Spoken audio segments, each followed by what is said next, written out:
Hi everyone, welcome to another PDQ Today I want to deviate a little from what I typically do in showing you some new programs or showing you some new features in existing programs, and I want to kind of step back and take some of the tasks off of your plate as far as troubleshooting some of the common needs for students, and that is specifically showing you the built-in help tools in programs like Chrome, Google Workspace, and Canvas. My hope here is that you can share this video with your students, perhaps put the link onto a Canvas page or something so that your students always have access to it. And then you can start implementing a Ask 3 Before Me technique, in that when students have an issue, they go to 3 sources before they come to you. Perhaps the help desk that I'm going to show you today could be 1. Googling their question would be 2, and perhaps YouTube or asking a friend could be 3. Then they take those 3 steps. If they've done those, then they can come to you with a question. Hopefully that will eliminate a lot of the questions that you have in your classes. So let's get started. Chrome has a pretty sophisticated setup for a help menu that you can get most of your questions answered on screen. And you can see in the screen that I have here, I'm going to show you how to get there, and I'm going to go to the ubiquitous 3 dots in Chrome. I like to call that the snowman. And if you click on that, all the way down here at the bottom you have the help. Now if you just scroll over the help without clicking, you can see the About Google Chrome, which is where you go to update your Chrome. But what I want to show you today is the Help Center.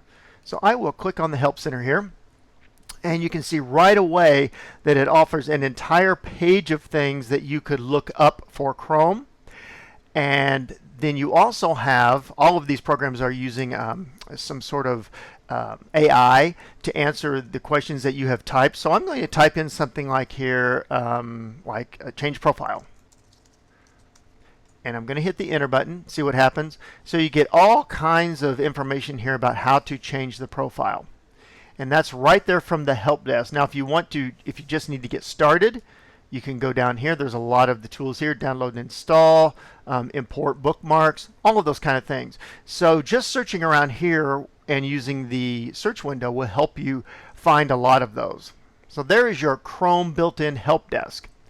I'm going to go away from Chrome for a second, and I'm going to go to the Drive in Google Workspace. I'm simply going to click on Drive. And I don't have anything in here because this is kind of a test account that I have.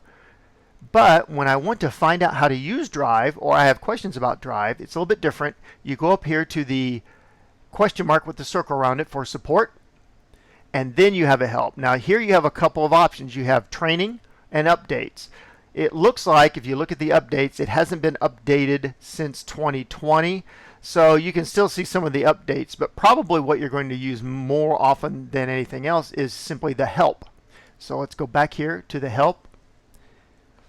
And this looks very similar to the full page that we looked at in Chrome, in that you have some popular resources here. You can browse all articles, or you can search help and let's say create a folder. And right here, how to create a folder. Click on that and it will take you to the search results, and you can find your answers there. So there is your help desk in your Drive. Let's jump over to, I'm going to go through these next 3 pretty quick because they're all pretty similar. I have opened a blank document here. If you want help in documents, if you're in Docs and you need to ask a question, maybe how to copy and paste, you can see in the menus here, there's a help menu. When you click on the menu, again, you have the training and the updates. The training will show you how to get to kind of learn some things, but this isn't really your I need answer to a question. This is how you can learn how to do things. So that's the training. And then if I go back and go to Docs Help, you can see a similar window comes up as it did in Drive, but this is specific to Google Docs. And so all of these answers are specific to the Docs environment. All right, so let's close that out. And similarly, I've jumped over to a Google Slides presentation, a new blank Slides presentation.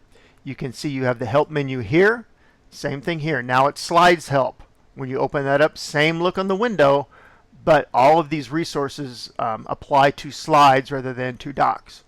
Same thing in a spreadsheet.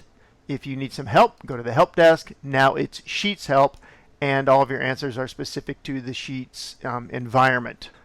Google Docs, Google Slides, Google Sheets. Now, the inbox looks a little bit different. It's a lot more similar to Drive, where you have the question mark with a circle around it, which says support. When you click on it, you have training updates, but you can go to help. You can get help desk questions answered for your Gmail. And then finally, I'm going to jump over to the Canvas dashboard. And here is where you have your Canvas page. And if you look all the way over here to the left in your global navigation, at the bottom there is a help window with it's a question mark with a circle around it. Looks familiar, right? I'm going to click on that, and you have a number of options here. Now for teachers, you can use the chat with Canvas support, and that's a chat window where there's a live person on the other end, but it's a typewritten chat. Or you can use the support hotline if it's an emergency after hours at home and you need something answered right away. You can go right to this hotline and use this number. Now for students, you will not be able to use these, but those are the two that the faculty can use. Now everybody can use up here. This is the great part. You can go to search the Canvas guides, and when you click on the Canvas guide, you'll see you've got some general information here, Canvas for Elementary. There's a troubleshooting page here, but what I use a lot is I scroll down here to the View Resources for your Canvas role. Now if you're an instructor, which teachers will be, you can click on the instructor, and then you have some more options here, but go to the instructor guide. And this is great because it has all of the topics that are in Canvas, all of the tools that are there, and then once you click on one of those, let's click on modules, and it will take you to the modules, and there's a ton of how do I questions here, and you can click on that. It will take you to that help page. So there is the help window in Canvas. It's pretty sophisticated here. You can get a lot of questions answered here. So those are the built-in help features in Chrome, Google Workspace, and Canvas. It's built in so that you can use those anytime, anywhere. I encourage you to share this video with your students for them to do some self-help before they come to you with questions. Everybody gets their work done more efficiently. I hope this video was helpful to you, and as always, have a great day.